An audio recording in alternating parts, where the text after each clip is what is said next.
கிறிஸ்துவுக்குள் மிகவும் பிரியமானவர்களே, நேற்றைய தினத்திலே நாம் வாசித்தோம். நீங்கள் குழந்தைகளா அல்லது பெரியவர்களா? இப்படி நாம் வாசிக்கும் பொழுது இன்னும் நாம் கிறிஸ்துவை ஏற்றுக்கொண்டு எத்தனை வருடங்கள் சபைக்கு சென்றிருக்கிறோம், ஆராதனை செய்திருக்கிறோம், பிரசங்கித்திருக்கிறோம், பாடல் பாடியிருக்கிறோம், ஜெபித்திருக்கிறோம், பெரியவர்களோடு பழகி இருக்கிறோம், ஊழியம் செய்திருக்கிறோம். ஆனால் குழந்தைத்தனம் ஒழியவில்லையே என்று சொல்லி ஒரு வருத்தம் உண்டு. யாருக்கு? அப்போஸ்தலனாகிய பவுல் இங்கே எழுதுகிறார் பாருங்க. 1 கொரிந்தியர் 3ஆம் அதிகாரம் 1 வசனத்தை நான் வாசிக்கிறேன்.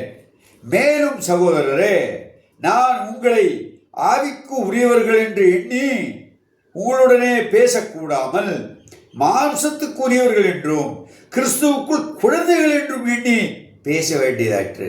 இந்த பெரியவர்களுக்காக பேச வேண்டிய ஒரு உபதேசத்தையோ ஒரு அருமையான ஆவிக்குரிய சத்திய வசனத்தையோ பேச முடியாமல் போகிற காரணம் என்ன?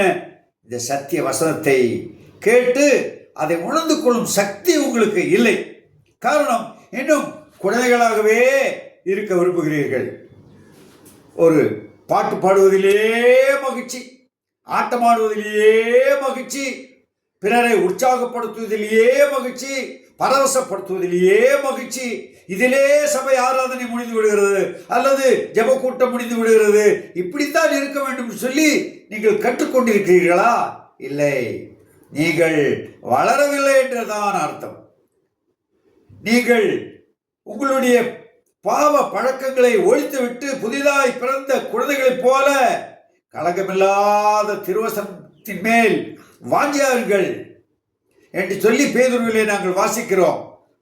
ஆகவே நாம் வளர வேண்டியவர்களாக இருக்கிறோம். வளர்ந்திருந்தால் நாம் இப்படி யோசித்திருக்க மாட்டோம். பரிசுத்தமாய் வாழ வேண்டும். அனுதினமும் ஆண்டவரோடு நான் இருக்க வேண்டும். நான் தேவனுடைய ஆலயம், அவர் எனக்குள், நான் அவருக்குள் இருக்கிறேன். இந்த நாளிலே நான் பரிசுத்தமாக இருக்க வேண்டும். என் வாயின் வார்த்தைகள் பிறர் காயம் ஆற்ற வேண்டும். நான் தாழ்மையாக இருக்க வேண்டும். நான் அன்புள்ளவனாக இருக்க வேண்டும். கிறிஸ்து என்னில் பிரகாசிக்க வேண்டும் என்ற அந்த எண்ணத்திலே வளருவோம். அருமையான தேவனுடைய பிள்ளைகளே, தேவன் நம்மை பெரியவர்களாக, முதிர்ச்சி உள்ளவர்களாக, அவருக்கு பிரியமுள்ளவர்களாக நடக்க வேண்டும் என்று சொல்லி விரும்புகிறார். அப்படிப்பட்ட மக்களாக வாழ கிருபை தரும்படி ஆண்டவரிடத்திலே நாம் கேட்போம். தேவன் தாமே உங்களை ஆசீர்வதிப்பாராக. ஆமென்.